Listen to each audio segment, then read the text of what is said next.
So welcome to my video about my update to my backyard swale, March 2021. It's been about 5.5 years since I've done my last video and since the swale was actually dug and trees planted out, so I thought it was time for an update.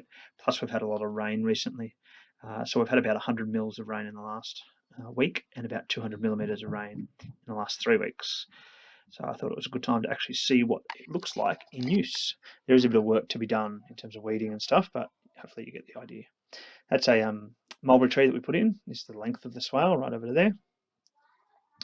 There's a 5 by 5 meter bed, 25 square meter bed that I need to tidy up.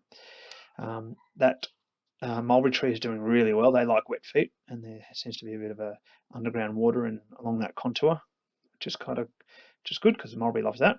Here's where the swale overflows. We've got two sections. The shorter section about 2 meters, and there's a longer section which is about 30 meters. That's the overflow point between the two sections.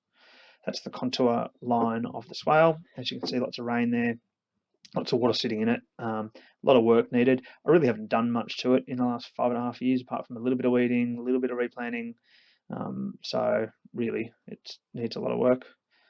There's my basil. There's a curry leaf tree. A lot of the plants along here are edible. Arrowroot, the basil, perennial basil, the bees love it. I've got a stone fruit, probably peach I think it is, but I suspect that's actually the rootstock, and the grafted piece died, so I'm just going to see if that's any good, that rootstock. Bush lemon, that grows really easily, and it's got some thorns and stuff, but it produces beautiful lemons, so I'm going to keep that. There's an apple in there amongst the weeds, a pepino, which is nice. There's some native plants in there, a lime. I've planted some Australian native plants in here as well, some arrowroot. I've got a bit of arrowroot along here, which I'm going to be using for chooks, bit of food for chooks. When I get chooks, there's a pomegranate there, a bit more arrowroot. I did try to make arrowroot flour. Oh, there's some bees. Arrowroot flour didn't quite work. The bees, I've got some fig trees.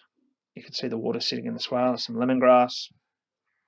Another stone fruit tree there, which again I think is either self-seeded or it's rootstock. So see how that goes. That's the length of the swale. As you can see, you can't actually see from a bit of the overgrowth.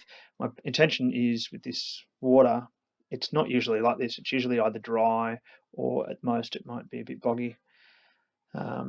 It's only a couple of times a year that there's not that much water in it, so I'm thinking of planting it out with either some pinto peanut or some peanut, so I can leave it as a living ground cover and not have to whip snip it all the time. There's a banana there. It likes that spot. Again, there seems to be a bit of a wet spot along the contour here. It's lower down than the mulberry, but they both seem to have a wet spot underneath them for some reason. That's the macadamia. There's a can't remember what that tree is. Takes a long Chibotacaba. That's what it is. Chibotacaba takes a long time to fruit. There's my lemon. This is all from the bottom side. There's a few herbs and stuff amongst there. I just need to weed it. Cherry guava. There's a mango behind me. This is coming up to where this swale cuts into two sections, the 30-meter section and then the 2-meter section. Here's the overflow point. I probably really do need to put something in there to slow down the water, otherwise it's just going to wash away soil. I also do need to clean out that drain section, because as you can see, the water flows down between, that's the overflow point, and there's a bit of a steep decline there. It goes down to the stormwater, but I do need to rebuild this section that I'm walking along right now. Here is the stormwater grate. That captures excess water. There's a bit of water along the neighbour's back fence.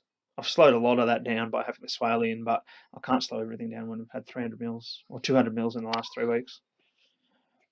But that's the stormwater grate. It captures water from properties up the hill as well. As you can see, there's a bit of water. That's my neighbour's property, and that's the back corner, the lowest point of his property. So really, that's not too bad. And then walking up here, so that's the swale. I hope you can see some progress.